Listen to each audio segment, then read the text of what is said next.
Welcome to my channel. मैं रेवती और आज इस वीडियो में लेके आई हूँ हाउ टू इग्नोर रियलिटी, यानी अपनी रियलिटी जो इस वक्त आपके साथ हो रहा है उसको कैसे इग्नोर किया जाए as per Neville Goddard. Neville Goddard ने अपनी रियलिटी को इग्नोर करने के लिए बहुत अच्छी तरीके बताई थी एट योर कमांड बुक में, और फिर पावर ऑफ अवेयरनेस करके एक बुक है उसमें भी, और बहुत सारे लेक्चर्स में भी उन्होंने बताया है कि अपने रियलिटी को किस तरीके से इग्नोर किया जाता है। तो इस वक्त अगर आप किसी फाइनेंशियल कंडीशन से गुजर रहे हैं जो आपको परेशान कर रही है, या किसी हेल्थ कंडीशन से गुजर रहे हैं, या किसी भी रिलेशनशिप इश्यू से गुजर रहे हैं, और आपकी जो करंट रियलिटी यानी अभी जो करंट का प्रॉब्लम में बहुत ज़्यादा डिक्टेट कर रहा है, तो फिर आप लॉ ऑफ अजम्पशन को यूज़ नहीं कर पा रहे हैं, क्योंकि आप जो है अज्यूम कर रहे हैं अपना फ्यूचर, बट आपका जो करंट रियलिटी है उससे आपका फोकस हट ही नहीं रहा है। तो फिर आप किस तरीके से लॉ ऑफ अजम्पशन को ढंग से यूज़ कर पाएंगे? तो इसके लिए नेविल गोडार्ड ने 2-3 चीज़ें समझाई थी जो आज मैं आप लोगों के साथ शेयर करने वाली हूँ, कि अगर आप इस वक्त किसी भी कॉन्ट्रास्टिंग सिचुएशन से गुजर रहे हैं तो उस पर ध्यान देना बंद करना होता है, कि मेडिटेशन करना चाहिए लोगों को, विजुअलाइजेशन करना चाहिए, ज़्यादा से ज़्यादा पावर ऑफ अवेयरनेस उस चीज़ पे रखनी चाहिए जो आपकी इच्छा है। जब आप मेडिटेट करते हो तो उस वक्त आपका अवेयरनेस ना तो प्रेजेंट पे होता है, ना तो फ्यूचर पे होता है, ना तो पास्ट पे होता है। तो आपका जो है वहाँ पे रेजिस्टेंस सबसाइड हो जाता है, कि जो पास्ट वाइब्रेशन चल रहा था वो बंद हो जाता है। उसके बाद जब आप ज़्यादा ही विजुलाइज करते हो तो कहीं ना कहीं आप अवेयरनेस का फोकस शिफ्ट कर रहे हो जो चाहिए उस पे। जैसे किसी को बहुत कर्ज में डूबा हुआ है, अगर वो ज़िंदगी भर कर्ज पे ही ध्यान दिए रहेगा कि बहुत कर्ज है मेरे सर पे, बहुत कर्ज है मेरे सर पे, तो उसके अवेयरनेस कहाँ है? कर्ज पे। तो वो उसका कॉन्शियस रूप क्या बन के आ रहा है? उसका कॉन्शियस रूप ये बन के आ रहा है कि वो कर्ज में डूबा हुआ है। तो नेविल बोलते हैं कि सबसे पहले तो इस रियलिटी जो इस वक्त आपको डिक्टेट कर रही है उसको उतना सीरियसली लेने की ज़रूरत नहीं है, क्योंकि हम जो जी रहे हैं वो रियल नहीं है। ये जो 3D वर्ल्ड में हम जी रहे हैं, जिसे हमारी सेंसेस डिक्टेट करती है, वो रियल नहीं है। तो जब आप अपने सेंस से डिक्टेट होकर उन चीज़ों को रियल मान लेते हैं तो वो आपको परेशान करने लगती है। तो अपने फोकस को शिफ्ट करने से पहले इस एनालॉजी को समझना होगा कि हम जो जी रहे हैं वो रियल नहीं है, और रियलिटी जो है हर इंसान के नज़रिए पे चेंज हो जाती है। अगर आपके नज़रिए से ये रियलिटी है तो वही रियलिटी दूसरे के नज़रिए से कुछ और भी होगी। जिस तरीके से हम अपनी रियलिटी को बहुत ज़्यादा एविडेंट मानते हैं, बहुत ज़्यादा रियल मानते हैं, और हम उस पे से फोकस शिफ्ट ही नहीं कर पाते हैं, तो कहीं ना कहीं हम अपने पावर ऑफ अजम्पशन को यूज़ करके भी उसका बेनिफिट नहीं ले पा रहे हैं। तो सबसे इम्पॉर्टेंट चीज़ है हम अपनी रियलिटी जो डिक्टेट हो रही है उस पे से फोकस शिफ्ट, और जब हम फोकस शिफ्ट करना शुरू करेंगे जो एक दिन में नहीं होता है, आप धीरे धीरे प्रैक्टिस करोगे तो ही आपको आदत बनेगी अपना फोकस शिफ्ट करने की रियलिटी से जो चाहिए उसको। अगर कोई हेल्थ प्रॉब्लम से गुजर रहे हैं और बेड पे हैं तो मैं तो कहती हूँ आप बिल्कुल ध्यान ही देना बंद कर दो क्या दिक्कत चल रही है। आप बस पूरे दिन बेड पे हो ना, लेट के इमेजिन करो क्या जब आप ठीक हो चुके हो तो क्या जीवन जी रहे हो।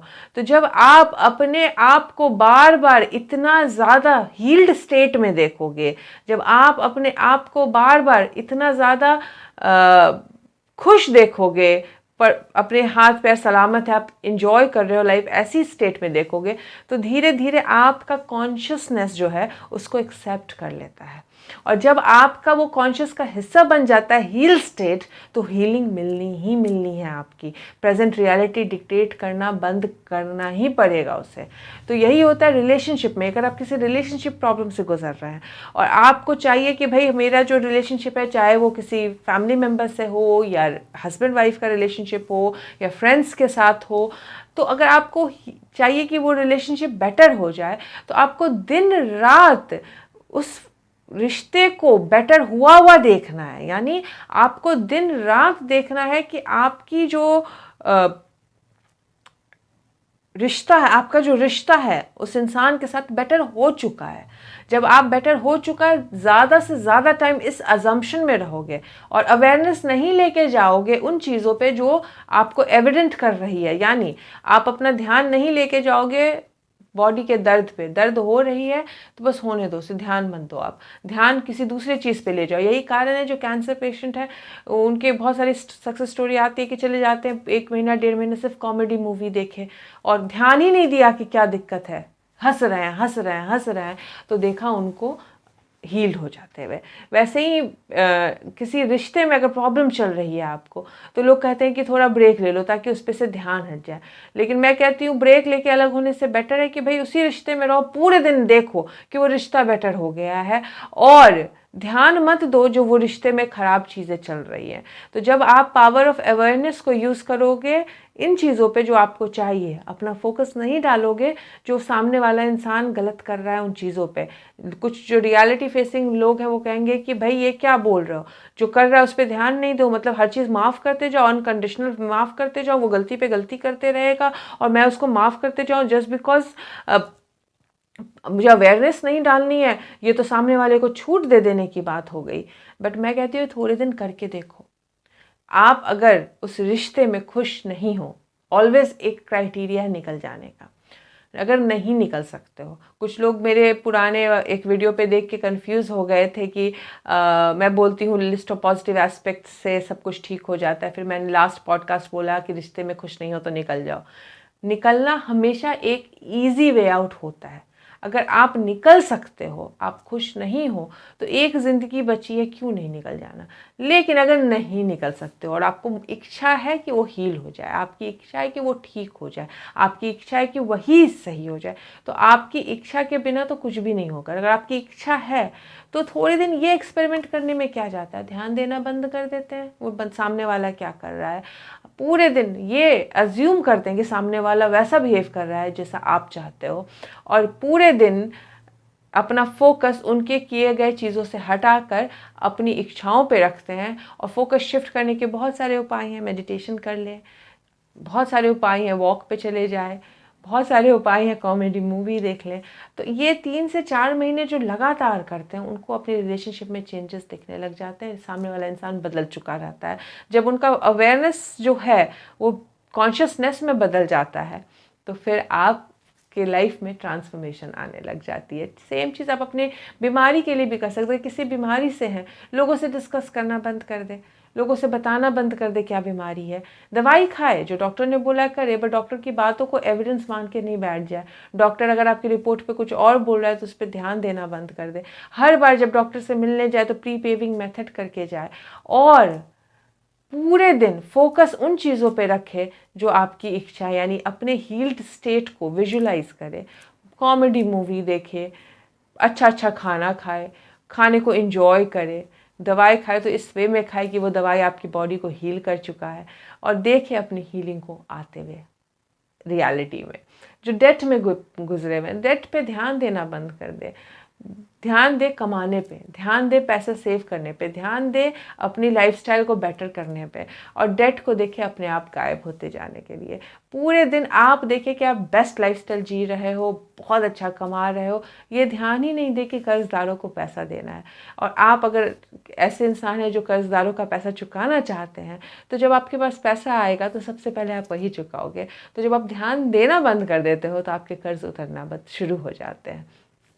तो ये जो आप लोगों को परेशान करता है कि भाई करंट रियलिटी से ध्यान कैसे हटाए, तो इसी तरीके से ध्यान हटाई जाती है। जो हो रहा है उस पर ध्यान नहीं दे। नेविल गोडार्ड ने बोला है कि आप जो ये 3D वर्ल्ड में जी रहे हो, जो आपकी सेंसेस डिक्टेट कर रही है, वो रियल नहीं है। रियलिटी कुछ और है जो बहुत कम लोग जानते हैं, हमें नहीं पता। तो जब रियल है ही नहीं और हर कोई यही बोल रहा है कि हम इस संसार में जो जी रहे हैं वो रियल नहीं है, तो उसको रियल मानने की गलती क्यों कर रहे हैं। क्यों ना जो चाहिए उस पर ध्यान देते हैं। मैं तो कहती हूँ हर किसी को अगर लाइफ से परेशान है तो 3 से 6 महीने क्या ये एक्सपेरिमेंट करने में क्या जाता है। खुद को इतना मजबूत करके ये एक्सपेरिमेंट करके देखते हैं कि लाइफ चेंज होती है कि नहीं, और देखते हैं एविडेंस को सामने आने के लिए, क्योंकि वर्ड्स नहीं टीच करता है, एक्सपेरिमेंट टीच करती हैं। तो आज से एक्सपेरिमेंट करके देखें, जो चाहिए उस पर ध्यान दें, खुद को हमेशा अलाइनमेंट में रखने की कोशिश करें। इसके लिए तो मैं बोलती हूँ ज़्यादा से ज़्यादा पॉजिटिव लोगों को सुने, ज़्यादा से ज़्यादा अच्छी चीज़ों को सुने, ज़्यादा से ज़्यादा सेमिनार्स में जाए, ताकि आप जो हैं अपनी इस पॉजिटिविटी की राह से भटके नहीं।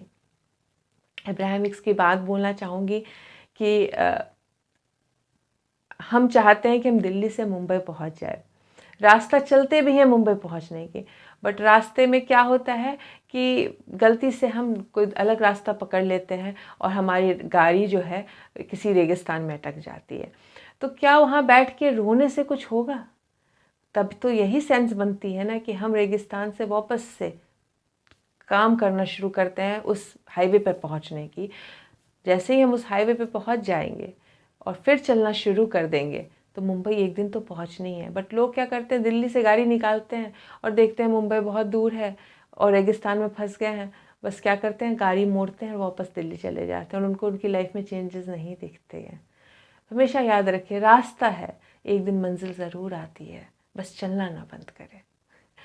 होपफुली ये वीडियो पसंद आई हो आप लोगों को। अगर पसंद आई है तो लाइक एंड सब्सक्राइब का बटन दबाएं। मिलती हूँ आपसे नेक्स्ट वीडियो में। Take care, good bye.